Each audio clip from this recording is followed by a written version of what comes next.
একবার এক নাস্তিক এক দরবেশের কাছে এসে 4টি প্রশ্নের জবাব জানতে চাইল।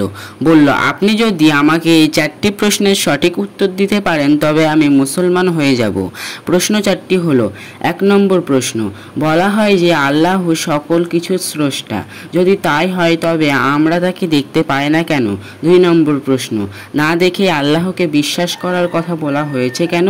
3 নম্বর প্রশ্ন, ইবলিস তথা জিন জাতি আগুনের তৈরি, সুতরাং ওরা জাহান্নামের আগুনে কিভাবে পুড়বে, অর্থাৎ আগুনকে আগুন দিয়ে কিভাবে পোড়ানো যাবে? 4 নম্বর প্রশ্ন, বলা হয় যে আল্লাহর ইচ্ছা ছাড়া কোনো কিছুই হয় না, তাই যদি হয় তবে মানুষ তার কৃতকর্মের জন্য শাস্তি পায় না কেন? দরবেশ প্রশ্নগুলো শুনে নাস্তিক লোকটিকে কৃত্রিম শ্রদ্ধা দেখিয়ে পাশে পড়ে থাকা একটি মাটির ঢেলা হাতে নিয়ে ওই নাস্তিক লোকটিকে ছুঁড়ে মারলেন।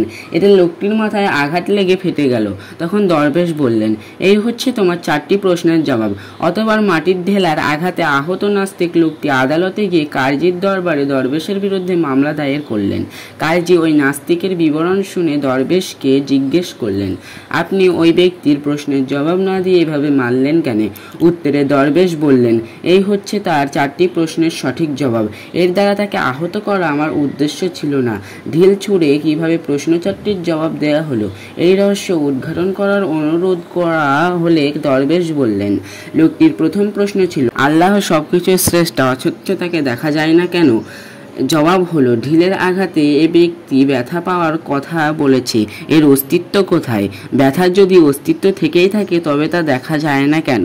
ব্যথা বিদ্যমান থাকা সত্ত্বেও যেমন তা চোখে দেখা যায় না, তেমনি আল্লাহ অস্তিত্বশীল হওয়া সত্ত্বেও তাকে চর্মচোখে দেখা যায় না। তার দ্বিতীয় প্রশ্ন ছিল, আল্লাহকে না দেখে বিশ্বাস করব কেন? চোখে না দেখে যদি ব্যথার কথা বিশ্বাস করা যায় তবে আল্লাহকে না দেখে বিশ্বাস করতে অসুবিধা কোথায়? তার তৃতীয় প্রশ্ন ছিল, শয়তান ও জিন আগুনের তৈরি হয়েও জাহান্নামের আগুনে পুড়বে কিভাবে?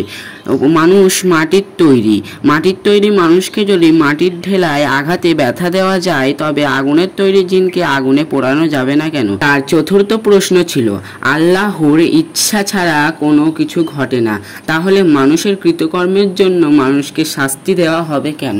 আল্লাহর ইচ্ছায় যখন সব কিছু হয় তবে ঢিল ছোড়া, তার গায়ে আঘাত লাগা, রক্তপাত ও ব্যথা সবই তো তার ইচ্ছাতেই হয়েছে, সুতরাং এ ব্যাপারে আদালতে অভিযোগ করার কি আছে? এই যদি অভিযোগ ও বিচার চলে এবং শাস্তি বর্তায় তবে মানুষের কৃতকর্মের বিচার, সুফল ও কুফল ভোগ কেন মিথ্যা হবে? দরবেশের এই অভিনব জবাব শুনে নাস্তিক লোকটি হতভম্ব হয়ে গেল এবং ইসলাম ধর্ম গ্রহণ করল।